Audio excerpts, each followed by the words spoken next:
தமிழக பொறுப்பு டிஜிபியாக ஜி வெங்கட்ராமனை நியமித்ததை எதிர்த்து சுப்ரீம் கோர்ட்டில் நீதிமன்ற அவமதிப்பு வழக்கு தொடரப்பட்டு உள்ளது.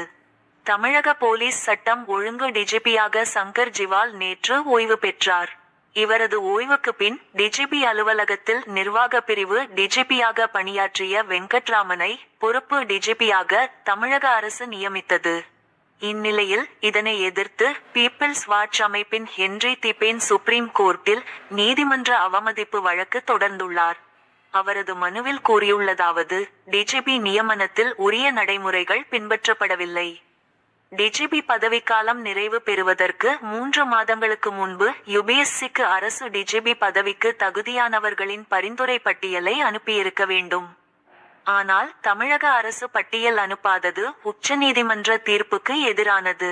நீதிமன்ற உத்தரவை மீறி பொறுப்பு டிஜிபியை தமிழக அரசு நியமித்துள்ளது. இவ்வாறு அந்த மனுவில் ஹென்றி திபேன் கூறியுள்ளார்.